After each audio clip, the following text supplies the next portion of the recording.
Bonjour à toutes, bonjour à tous. Je suis retenu à l'hôtel de ville aujourd'hui pour présider le conseil municipal, mais je tenais à vous adresser un message car je sais l'importance de ce qui vous réunit aujourd'hui. Un message de remerciement et d'encouragement pour bien démarrer cette deuxième session de la conférence One Health autour de la santé humaine et animale. Vous dire mon immense joie que cette rencontre puisse se tenir depuis Lyon en dépit du contexte compliqué dont tout le monde a bien conscience. Vous faire part aussi de mon admiration pour vos travaux, que j'essaie de suivre tant bien que mal, toujours avec passion et aussi avec raison. Tant ils sont susceptibles d'éclairer les décisions de politique publique que nous avons à prendre en ces temps incertains. Je veux aussi vous exprimer ma gratitude pour votre capacité à mettre en débat vos points de vue. Je crois que cette persévérance dans le dialogue, qui est le propre d'une approche intégrée et systémique de la santé, est une clé pour avancer dans la compréhension des phénomènes que nous traversons. Et une clé pour parvenir à nous défaire au mieux des menaces qui nous assaillent. Par menaces, je fais évidemment référence aux maladies émergentes transfrontalières, qui nous préoccupent grandement aujourd'hui et qui nous ont préoccupés beaucoup hier. Car, comme nombre de grandes villes qui ont traversé l'histoire, Lyon a payé un lourd tribut aux épidémies.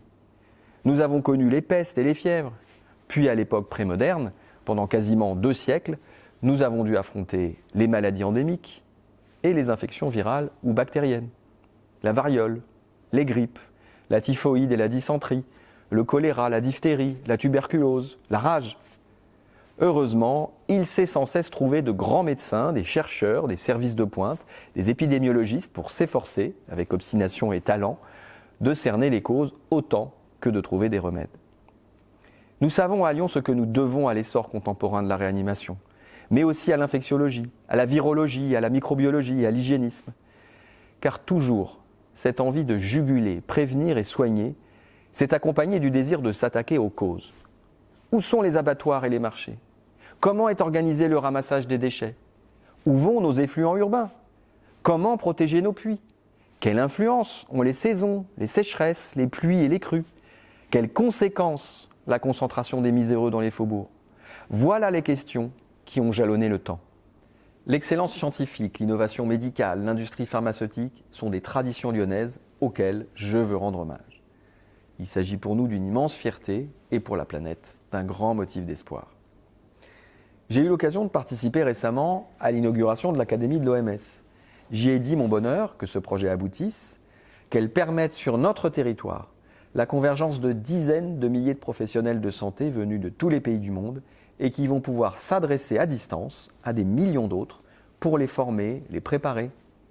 Le directeur général de l'OMS, le Dr Tedros Adhanom Ghebreyesus, a justement rappelé à cette occasion que si l'Académie est à Lyon, elle n'appartient pas à Lyon, elle appartient à l'humanité tout entière.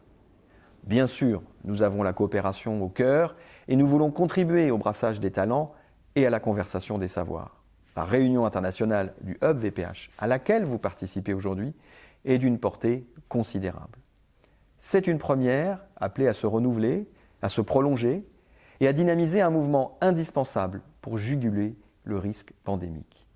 À cette heure, je pense naturellement à la filiation de VetaGrossup avec la première école vétérinaire du pays qui s'installa à la Guillotière sous l'égide de Claude Bourgelat en 1761. Lorsqu'il fallait combattre les épizooties comme la peste bovine, la clavelée de nos moutons ou la morve de nos chevaux, laquelle constituait déjà une zoonose effrayante. Je songe bien sûr aussi à Charles Mérieux qui affirmait qu'il n'y a pas de frontière entre santé animale et humaine. Je pense à l'aventure dans laquelle il s'est lancé en fondant en 1949 l'Institut français de la fièvre afteuse à côté des abattoirs de Gerland et en inaugurant la même année la première fabrication industrielle de vaccins vétérinaires non loin de là. Tout cela n'aurait pas vu le jour s'il n'y avait eu avant la Société chimique du Rhône et Rhône-Poulenc. On connaît la suite. Rhône-Mérieux, Mérial, Sanofi, Boehringer Ingelheim. Les investissements massifs engagés depuis 2017 par la compagnie pour faire de notre agglomération la première plateforme mondiale en santé animale qui justifie qu'aujourd'hui se côtoient ici des représentants du CIRAD, de l'ILRI, des responsables de l'OIE et de la FAO, et bien entendu des envoyés de l'Institut Pasteur, de l'IRD, de l'INRAE, de l'ANSES, de Lyon Biopôle, de BioAster. Je voudrais aussi dire ma confiance profonde en cette conjugaison des approches en sciences humaines et sociales et des résultats issus des sciences expérimentales et des savoirs technologiques. Il y a parmi vous des sociologues, des philosophes, des écologues outillés par leurs terrains respectifs pour échanger avec des épidémiologistes, des virologues et des industriels. Là voilà à mes yeux l'essence de One Health. Fabriquer des passerelles entre disciplines a priori cloisonnées, faire varier les focales entre toutes les échelles d'appréhension, admettre et éclairer le continuum entre santé animale et humaine. Et même si ce n'est pas le sujet proposé pour aujourd'hui, établir le lien avec la santé environnementale. Au cours de cette deuxième session tout à l'heure, nous serons présentés les plateformes qui ont pour objet la détection précoce et l'épidémiosurveillance.